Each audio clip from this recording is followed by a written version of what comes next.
আলোচিত মডেল মেঘনা আলম গণ অধিকার পরিষদে যোগ দিয়েছেন।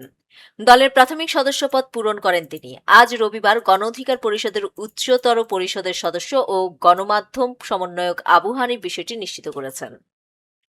তিনি জানান, মেঘনা আলম ঢাকা ৮ আসন থেকে মনোনয়নপত্র সংগ্রহ করেছেন। মেঘনা আলমের জনসংযোগ বিভাগ তাকে মডেল হিসেবে পরিচয় প্রকাশ না করার অনুরোধ করেছে। নিজেকে সচেতন পরিবেশকর্মী হিসেবে পরিচয় দেওয়া মেঘনা আলম নির্বাচনী প্রচারণায় কাগজের অপচয় রোধে বড় পোস্টার বা লিফলেট ব্যবহার করবেন না। তিনি ঢাকা ৮ আসনকে নারীবান্ধব এলাকা হিসেবে গড়ে তোলার পরিকল্পনা ঘোষণা করেছেন। নারীদের নিরাপত্তা নিশ্চিত করতে বিশেষ সিসিটিভি ক্যামেরা স্থাপন, আলাদা মসজিদ নির্মাণ ও বিদ্যমান মসজিদে নামাজের স্থান নিশ্চিত করার উদ্যোগ নেওয়া হবে। এছাড়া বস্তিবাসী ও সাধারণ পথচারীদের জন্য আধুনিক পাবলিক ওয়াশরুম, বিনামূল্যে ডেন্টাল চেকআপ, নিরাপদে যাতায়াতের জন্য কার্যকর ট্রাফিক কাঠামো এবং রমজানে বিনামূল্যে ইফতার ও পুষ্টির উদ্যোগ থাকবে।